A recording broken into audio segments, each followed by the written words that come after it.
You used a couple of buzzwords and things as you were going through on the Uh, business, product market fit and stuff like that, yeah, finding a customer and things like that. Um, Very heavy on people understanding that now, I feel like, or they use those type of words. But how do you really truly analyze and understand when that thing is at the point that you can kind of take it to that next step? And I know yeah. there's a couple of the buzzwords in there, but like, how do you know that your target customer is the right thing just from a conversation if they haven't bought from you yet and stuff like that? Like, how do you Yeah. truly grasp where you are in that kind of phase?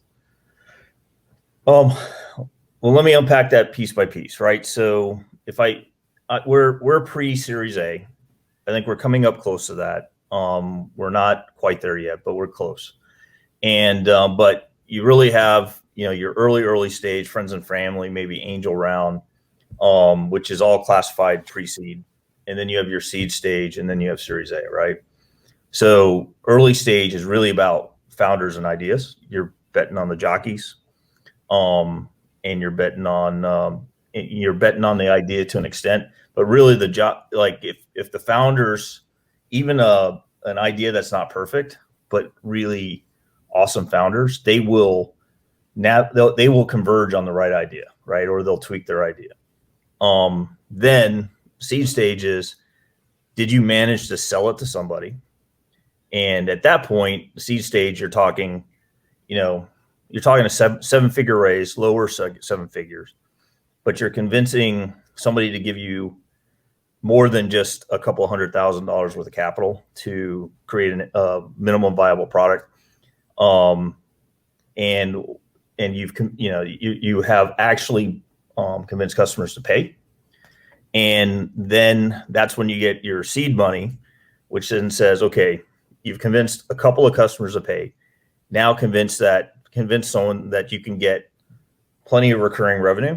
And I think the benchmark is between 1 million and 2 million, with, I'd say, center mass being in the 12 to 5, I'm sorry, the 1.2 to 1.5 million, to get ready for an A, right? I think 1 million is kind of your lower end threshold for an A round. But really at that point, what the VCs are looking for at the A round is true product market fit.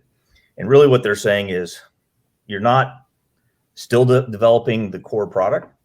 You know how to sell to customers. The process is repeatable, and they can pour money into the business.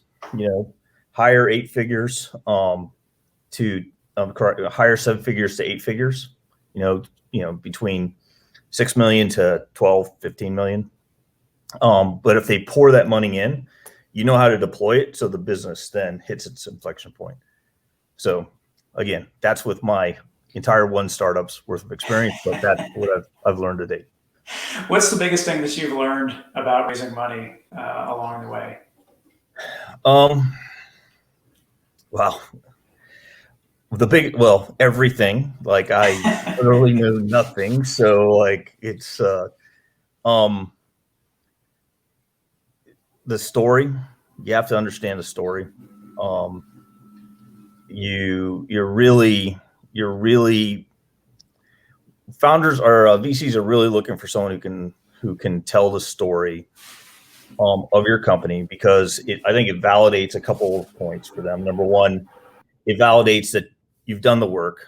You understand all the major points of what makes a good pitch. But it also says that if you can convince a VC, means you can probably convince a customer, and even as important is, you can convince employees. You can convince Rockstar Jedi Knights to come to your company, probably for a massive pay cut, and as you're selling the vision, and they're willing to jump on the rocket ship, which a rocket ship is a rocket, but it's also known as a hydrogen bomb, that you're, 1 million pounds of hydrogen you're lighting on fire, right? So you're convincing people to join that cause, and being able to do that pitch validates all those points. Tim's heard a ton of pitches. I've heard a ton of pitches, and it's something where those who pitch well, those who tell the story well, definitely get up higher. And it's the ones where you can't articulate, you can't really understand what they're trying to get to, even if you can grasp it a little bit.